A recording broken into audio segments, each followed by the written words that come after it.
Welcome to सखी. सखीमध्ये सर्वांचे खूप खूप स्वागत आहे. अगदी इन्स्टंट असा काय गडंगनेर बनवावा असं काही सुचत नव्हतं.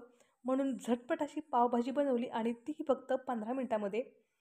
कधी-कधी काय होतं, अचानक एखाद्याचं लग्न जमतं किंवा अचानक एखादी नवरी काहीतरी वेळेसाठी किंवा 10 ते 15 मिनिटासाठीच आपल्याकडे येणार असते. मग अशा वेळेला आपण काय अरेंज करायचं हे काही सुचत नाही आणि पटकन असं होणारही काही नसतं. आपल्याला तिच्यासोबत बोलायचंही असतं आणि तिला काहीतरी खाऊ घालायचंही असतं. या अशा वेळेला हा जो ऑप्शन आहे ना, तो खूप बेस्ट असा ठरतो. तर या ठिकाणी मी पावभाजी बनवली होती आणि थोडीशी जिलेबी आणलेली होती. एक नवरी पार्लरमध्ये येणार होती आणि तिथेच तिला खाण्यासाठी म्हणजे 4 वाजता आपल्याला जी छोटीशी भूक लागते, त्यावेळेसाठी काहीतरी बनवून आणा असं मला सुचवण्यात आलं होतं. म्हणून मी झटपट अशी 15 मिनिटामध्ये पावभाजी बनवली आणि पाठवून दिली. तर या ठिकाणी सर्वात प्रथम मी 2 ते 3 मोठ्या आकाराचे बटाटे जे आहेत ते कट करून घेतले होते. बटाट्याचे छिलके काढण्याचं जे यंत्र आहे ते मला सापडत नव्हतं आणि वेळही नव्हता की मी त्याला शोधत बसावं. त्यामुळे मी बटाटे जे आहेत ते कट करून घेतले. त्यानंतर थोडासा फ्लावर कट केला. 7 ते 8 शिमला मिरची कट केल्या. साधारणपणे अर्धा किलो म्हणजे सर्व वस्तू ज्या आहेत त्या अर्धा-अर्धा किलो वापरून मी ही पावभाजी बनवली होती. तर या ठिकाणी 200 ग्रॅम बटाटाही मी सोलून घेतले होते. 1 ग्लास पाणी घातलं आणि याला मस्तपैकी कुकरला 3 शिट्ट्या काढून घेतल्या. जोपर्यंत कुकरला शिट्ट्या होत आहेत, तोपर्यंत मी कांदा, टोमॅटो वगैरे जे आपल्याला कट करून घ्यायचं आहे ते कट करून घेतलं. कुकरच्या शिट्ट्या मी हाय फ्लेमवरच करून घेतल्या आणि एवढे पदार्थ जे आहेत ते मी कट करून निवडून घेतले. आलं लसूण जे आहे तेही छान मस्त असं ठेचून घेतलं. कांदा छान कापून घेतला आणि टोमॅटोही छान कापून घेतला. तोपर्यंत कुकरच्या शिट्ट्या झाल्या. कुकरच्या शिट्ट्या झाल्यानंतर याच्यातले जे बटाटे आहेत ते मी काढून घेतले. त्या बटाट्याला ज्या साली होत्या त्या काढल्या आणि मस्त असं याला स्मॅश करून घेतलं. झटपट अशी कढई जी आहे ती गॅसवर ठेवली. अ, कढईमध्ये तेल टाकलं. जो काही आपण कांदा छानपैकी कट करून घेतला होता, तो कांदा टाकला. 2 मिनिटं छान परतून असा घेतला आणि अ, शेजारी लगेचच मी स्मॅशरच्या सहाय्याने सर्व जी पावभाजी आहे ती मस्त अशी स्मॅश करून घेतली. तुम्ही रंग पाहू शकता. खूप मस्त असा याला रंग आला होता.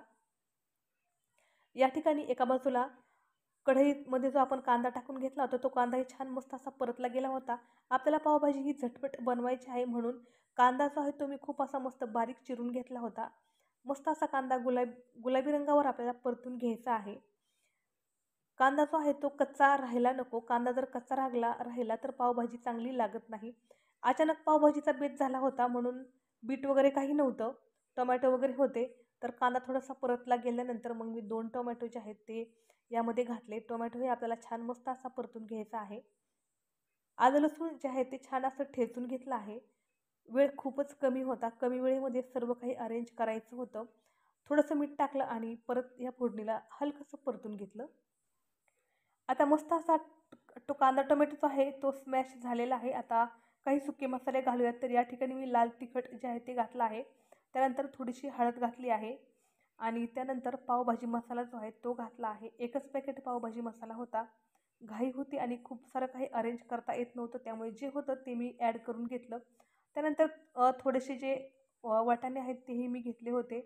अख्खे वाटाणे पावभाजीमध्ये खूप छान मस्त असे लागतात म्हणून मी ते थोडेसे परतून घेतले आणि त्यानंतर पावभाजी मसाला टाकला, थोडंसं पाणी टाकलं आणि आता आपल्याला हे सर्व मसाले वगैरे जे आहेत ते हलकेसे थोडेसे परतून घ्यायचे आहेत. मसाले जळू नये म्हणून मी या ठिकाणी थोडासा पाण्याचा वापर केला आहे. त्यानंतर जे आपण स्मॅश करून घेतलेले जे पदार्थ होते सर्व पावभाजीचे ते या कढईमध्ये मी ॲड करून घेतले आणि छान असं याला एकदा हलवून घ्यायचं आहे. तुम्ही पाहू शकता खूप सुंदर आणि मस्त अशी आपली पावभाजी आता थोड्या वेळातच तयार होणार आहे. रंग जो आहे तो नॉर्मल असा आलेला आहे कारण माझ्याकडे आज बीट नव्हतं. बीट नसल्यामुळे मी आज यामध्ये हलकासा कलर टाकावा असं म्हटलं, पण नंतर विचार केला की नको कलर काही टाकायला नको. एक त्या 4 ते 5 मिनिट यामध्ये थोडंसं गरम पाणी टाकलं आणि 4 ते 5 मिनिट मी याला मस्त असं हलवून घेतलं आहे. खूप जास्त पातळही नाही आणि खूप जास्त घट्टही नाही अशी मस्त पावभाजी बनवून घेतली. एका बाजूला पावभाजी छान अशी उकळत होती. थोडंसं यामध्ये मी नंतर अमूलचं जे बटर आहे ते ॲड केलं आणि बाकीचं जे बटर आहे ते पावासोबत खाण्यासाठी ठेवलं होतं किंवा पाव जे आपण परतून घेतो त्यासाठी ठेवलं होतं. पावभाजीचं जे जे टेक्स्चर आहे ना, ते आपल्याला आपल्यानुसार ठेवायचं असतं.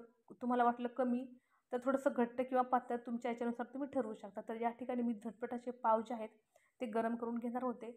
हलकंसं यामध्ये तव्यामध्ये बटर टाकलं, थोडीशी पावभाजी टाकली, थोडी कोथिंबीर टाकली. आता यावरती या प्रकारे पाव गरम करून घेत आहे. पावमध्ये कट करायला वेळच नव्हता, कारण ऑलरेडी खूप उशीर झाला होता आणि जर मी पाव मध्ये कट करत बसले असते तर अजूनही उशीर झाला असता आणि जे पाव आहेत ना ते मला एक 10 मिनिटाच्या अंतरावरती त्यांना पार्लरमध्ये नेऊन द्यायचे होते हा पूर्ण डबा. म्हणून मग मी याला मध्ये कट करत बसले नाही. वरूनच जमतील तसे हे सर्व जे पाव आहेत ते मी मस्त असे छान शेकून घेतले. नंतर एका डब्यामध्ये मस्त अशी पावभाजी भरली. हा जो डबा आहे तो 10 व्यक्तीच्या जेवणासाठी जो आपण मोठा टिफिनचा डबा वापरतो तो डबा होता. सोबत नवरीच्या मैत्रिणीही होत्या आणि त्या गावाकडून आल्या होत्या, म्हणून मग त्यांना खाण्यासाठी काही नव्हतं. तर मी म्हटलं बाहेर काही खाऊ नका, मी तुम्हाला पावभाजी पाठवून देते. तर या ठिकाणी मस्त मी जिलेबी वगैरे आणली होती आणि छान पाव गरम करून घेतले. डब्बा छान पॅक केला आणि त्यांना या प्रकारे गडगडीत पोहोच केला.